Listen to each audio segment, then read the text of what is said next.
The Mutual Broadcasting System presents The Mysterious Traveler, written, produced, and directed by Robert A. Arthur and David Kogan, and starring tonight two of radio's foremost actors, Mason Adams and Santos Ortega, in The Devil and the Deep Blue Sea.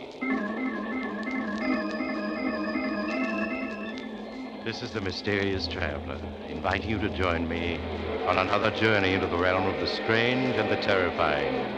I hope you will enjoy the trip, that it will thrill you a little and chill you a little. So settle back, get a good grip on your nerves, and be comfortable, if you can, as you hear the story I call The Devil and the Deep Blue Sea. Our story begins in that part of the Caribbean Sea known as the Great Bahama Bank, which lies north of Cuba. In the calm, sparkling sea are two ships, a British destroyer and a small schooner. The schooner is a derelict and barely afloat. There's great activity aboard the destroyer as its longboat returns from the schooner. A few moments later, Chief Petty Officer Warren reports to the captain of the destroyer. Yes, Warren? The schooner's American, sir.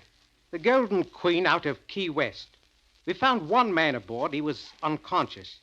He's in sick bay receiving medical attention. Well, has he regained consciousness yet? No, sir. He's in bad shape.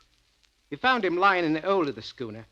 The cabin and rigging were completely gone. Yes, well, evidently the schooner received the full force of that hurricane 10 days ago.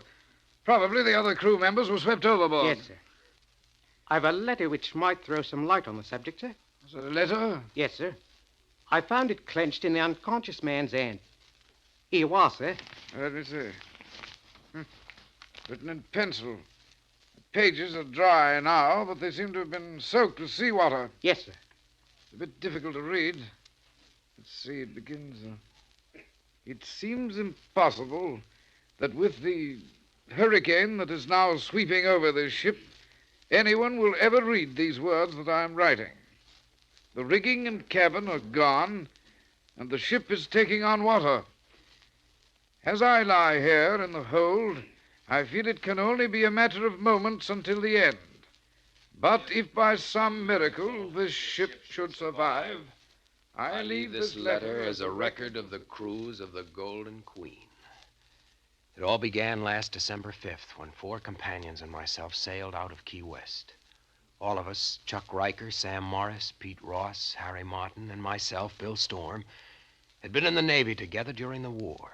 We had all pooled our savings and bought the schooner Golden Queen.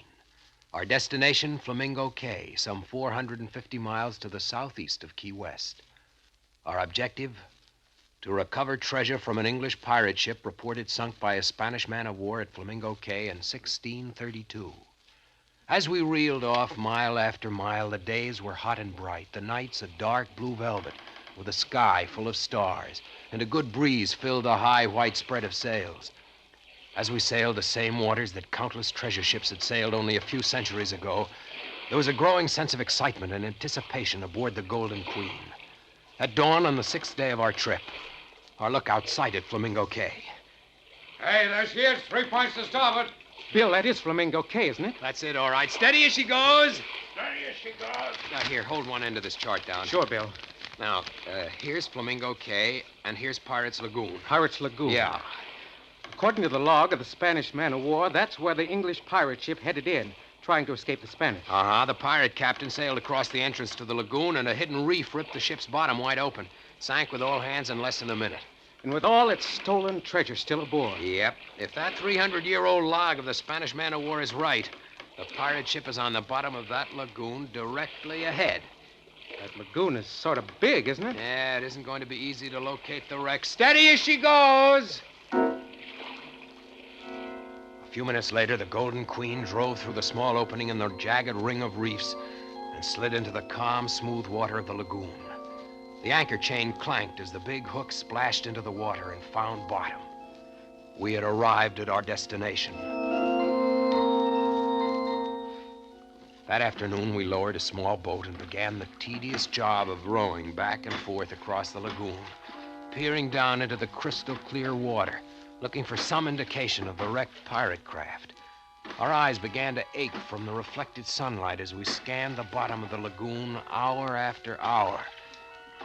As one day of searching followed another, our spirits fell. It was on the 6th day that our luck changed. Hey, stop rowing. Bill, look. What? I don't see a thing. Now, keep looking at the bottom where I'm pointing. Well, it just looks like a large mass of coral covered with marine growth. Yeah, that's all it is. Yeah, but the marine growth. Can't you see the muzzle of a cannon sticking through? Hey, you may be right. It does look like the muzzle of a cannon. Do you think that marine-covered mass could be the... Sure, it's the pirate wreck. Sam, I think you found it. Chuck, drop a buoy to mark the spot. Right, Bill. Now let's get back to the Golden Queen and get the diving equipment ready. This may be it.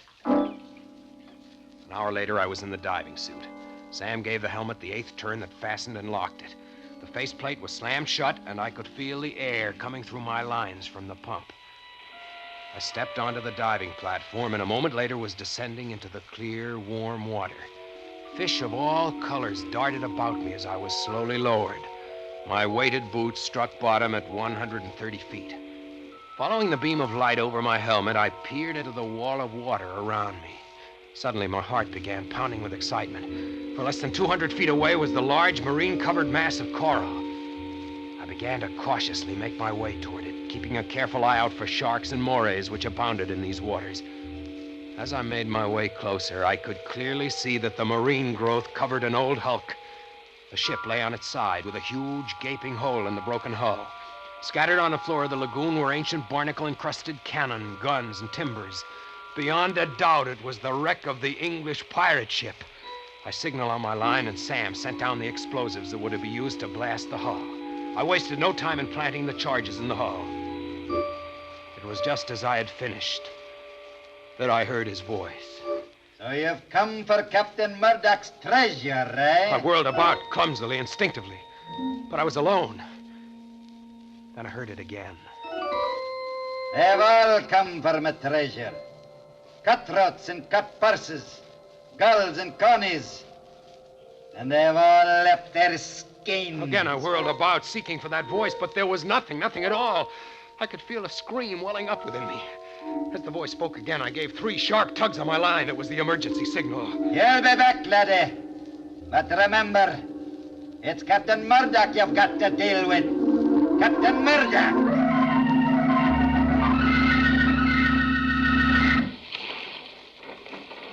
Keep the pumps going, Pete, until I get the faceplate open. Okay. Hey, Bill, what was wrong? Why'd you give the emergency signal? He's as white as a sheet. Bill, what happened? Was it an octopus? An octopus? Yeah. Yeah, sure, these whalers are full of them. You should have taken a settle and torch down with you. They don't like torches. Yeah. You just take it easy for a while. Bill, did you plant the explosives? Sure. Pete, detonate the explosives. Okay, here goes. They didn't go off. Bill, you sure you made the connections? I made them all right. Well, they must have gotten loose. We'll just have to try again. What about my going down? No. Why not? Well, because Chuck's only a beginner, and he's never gone down that deep. You got a point there. Well, okay. Means we'll have to wait until tomorrow. Yeah. Bill will go down as soon as it's daylight and plant some more explosives. Right, Bill? Right. Well, that night I lay awake in my bunk, going over and over in my mind the dive I had made and the strange voice I had heard. I kept telling myself that it had been an hallucination. That must be it. Being in pirate waters, the excitement of the search, going down to 130 feet, all had combined to create this hallucination. It was the only possible answer. What other answer could there be? Morning came and I donned the diving suit. Sam handed me an acetylene torch. And a few minutes later, I was descending into the calm green water. I touched bottom only a few feet from the wreck and signaled Sam to send down the explosives. As I waited, I found myself constantly turning in a circle, peering through my faceplate at the well of water which pressed in on me. The explosives were lowered to me, and I planted them in the hull. As I finished, I heard that voice once again. So you've come back, have you? As he spoke, I could feel cold shivers running through my body, and I fought the impulse to give the emergency signal. Aye. That's the curse of treasure. Once a man kens it, there's no turning back. Ask me, laddie. Captain Murdoch. I'll tell you. Where are you? Where am I? Ask the fish that stripped me of me flesh and left me bones as a warning to the likes of you. Look at you, whirling about like a jackanapes to see me. You fool. Did you think the spirit of a man could be kenned? What do you want? For 3 centuries I've haunted this accursed wreck, waiting for the likes of you. And now you've come. I've treasure, laddie, such as you've never seen. Rubies and diamonds, pearls and sapphires, silver and gold.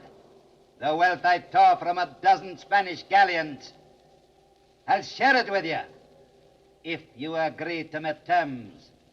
Terms? Aye, laddie, terms. First, I'll share with you and only you. For the others, a dagger or the plank. A dagger? Or the plank? Aye. Many's the crew that's felt my steel when there's been treasure to share. You mean Murder, Sam, Chuck, and the others? Aye. Your voice. What you're saying. It's all an hallucination. It must be. I'm just hearing things. I cannot words. What manner of weeping is this? What the steel do the men have done? Stop talking. Stop talking. Do you hear? I won't do it. I won't. You'll do it, laddie. Or you'll ne'er take my treasure. Who's to stop me? A voice? A sheer hallucination? Captain Murdoch, laddie. Captain Murdoch. You're just a voice. You can't stop me. But no, don't. You're choking me. Stop. You can't see me, laddie. But you can feel my wrath, can you not? Let go. You'll find me a reasonable captain if you follow my orders. But if you don't, laddie, you'll ne'er see the sun again. Now these are my terms, and pay heed to my words.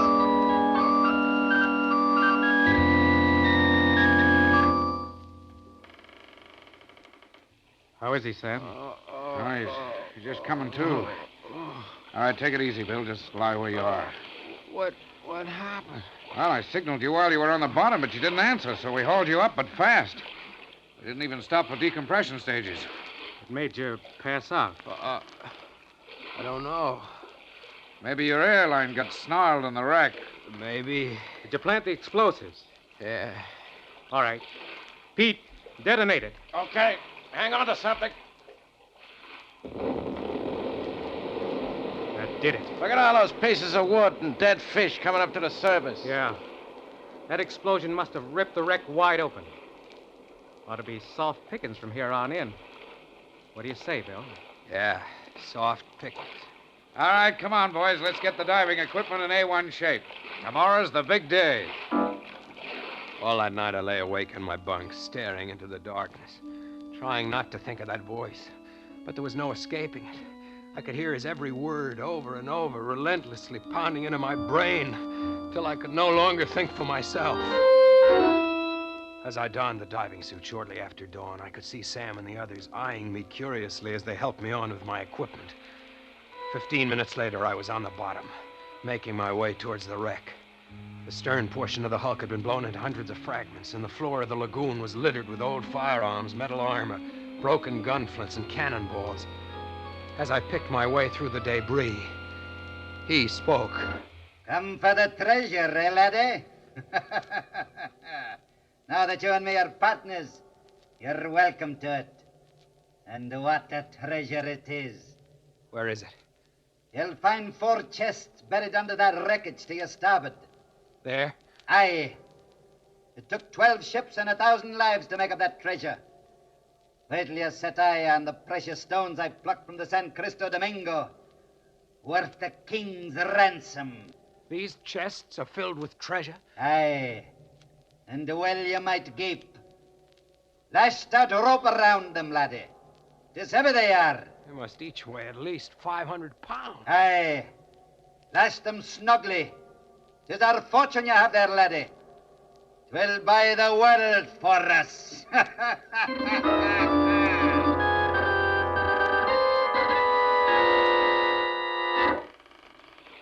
All right, hold still, will you, Bill? I'm trying to get your helmet off. There. Look at it, boy. 4 chests, Bill, filled to the brim with jewels and gold. Just look at it. Sam, how much do you think it's worth? Oh, 5 million, maybe 10, even 20. Who knows? Look at this diamond. Why, it's the size of an egg. There's no telling what it's worth. Some of the other diamonds are almost as big. Boy, we really hit the jackpot. Why, Bill, what's wrong? You haven't said a thing. I guess I'm tired. Help me out of this suit. Why, sure. Give me a hand, boys.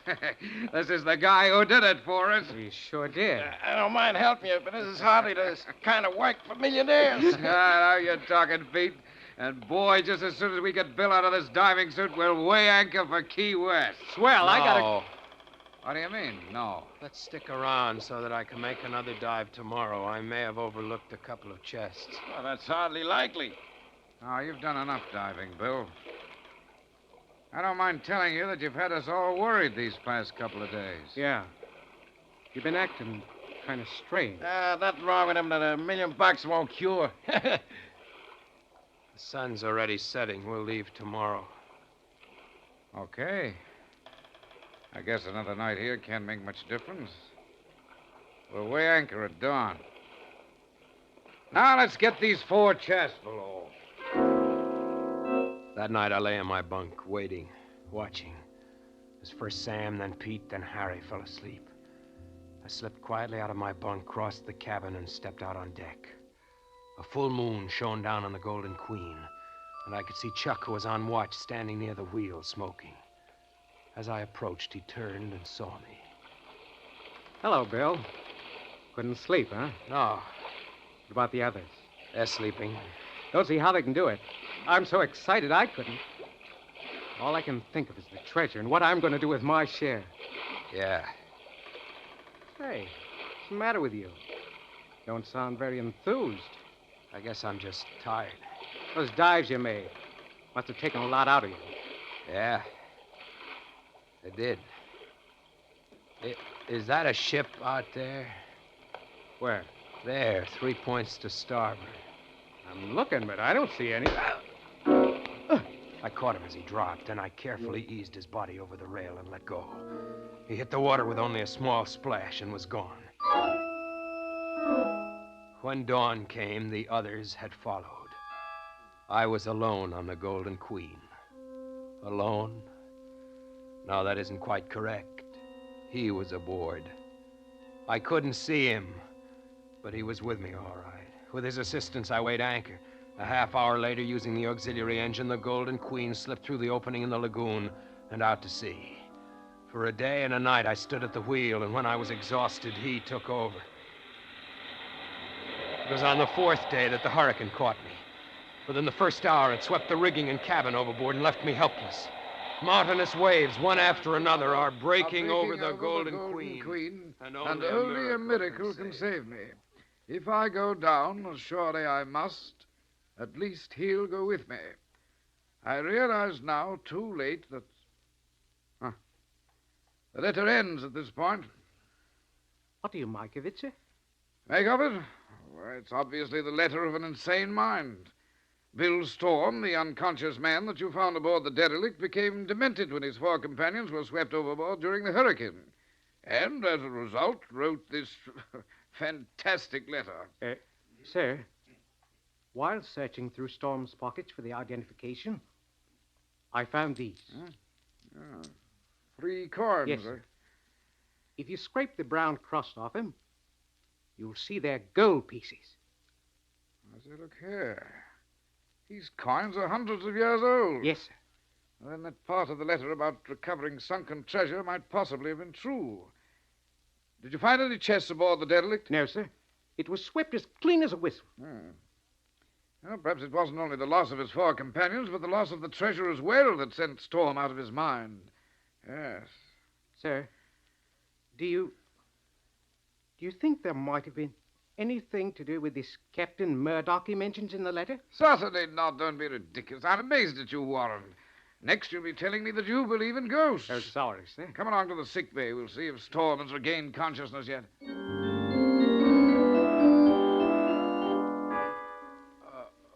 This fellow Storm, he seems to be regaining consciousness, sir.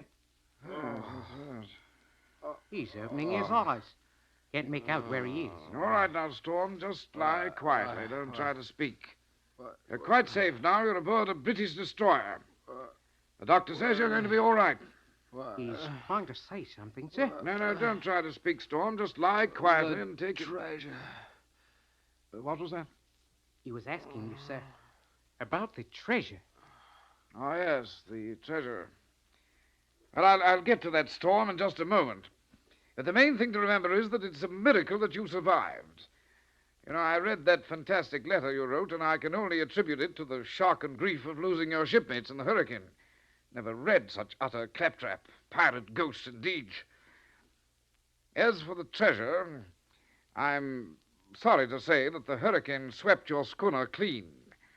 All that Chief Warren found were these 3 gold coins. The rest, I'm afraid, is gone. Gone? Yes, my good man, swept overboard. Swept overboard? Why, you,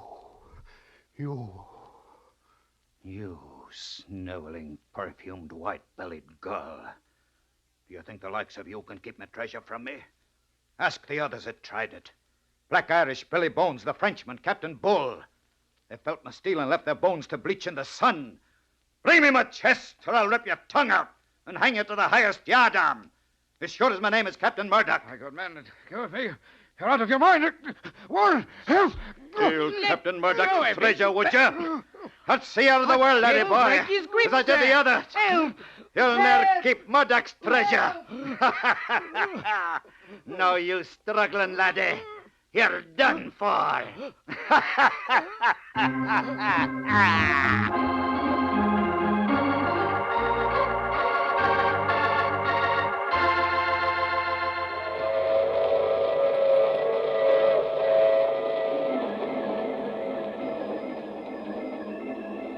This is the mysterious traveler again. Did you enjoy our trip? Or was the captain of the British destroyer choked to death? Oh, no, he was saved. But he's never been the same since. As for poor old Bill Storm, well, he's now safely under lock and key. He still speaks in 17th century English and insists he's Captain Murdoch. And now and then, he buttonholes one of his attendants and whispers of fabulous loot to be won on the high seas through piracy. But so far, he's been unable to muster up a crew. That reminds me of next week's story, The Accusing Corpse.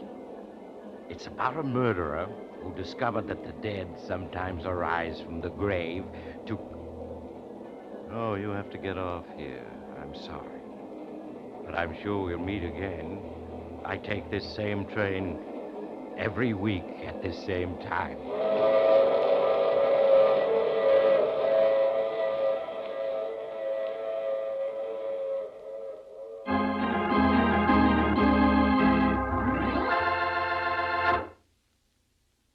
You have just heard The Mysterious Traveler, a series of dramas of the strange and terrifying. The role of the mysterious traveler is played by Maurice Tarplin.